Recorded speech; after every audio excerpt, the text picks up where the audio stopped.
Beragam usaha dilakukan guna kembali bangkit di masa pandemi COVID-19 saat ini.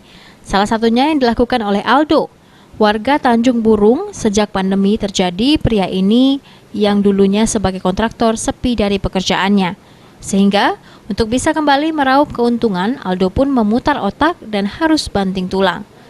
Saat ini Aldo berhasil menjadi seorang pengusaha ikan cupang yang bernilai ekspor hingga ke luar negeri. Dari bisnis ikan cupang ini, Aldo mengaku mendapatkan omset hingga jutaan rupiah. Biasanya, para pembeli datang langsung ke tempat usahanya, tapi kadang juga dirinya langsung mengirim pesanan melalui online.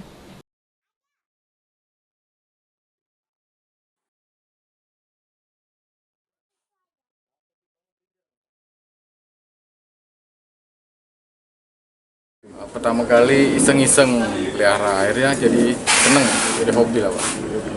Kak, dalam merawat ikan cupang sendiri ada kesulitan tidak Pak? Untuk ikan cupang tidak ada kesulitannya Pak, kita Pak. Karena ikan cupang kan tidak perlu pakai oksigen atau aerator. Dan dia perawatannya harus ganti air. Menurut salah satu pembeli sekaligus penggemar ikan cupang mengaku bahwa ikan cupang tidak begitu sulit dilakukan perawatan. Terutama dalam air digunakan oleh ikan cupang itu sendiri, sehingga cepat dalam mutasi warna di ikan cupang tersebut.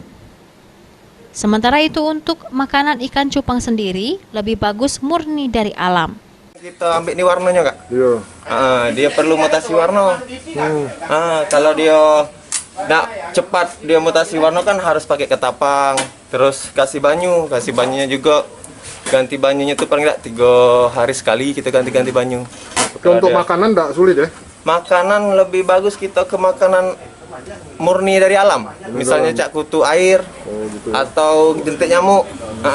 Itu lebih ini ya? Lebih alami deh. Lebih bagus ya? Iya, karena dia kan di alam lepas kan makanannya itulah kan.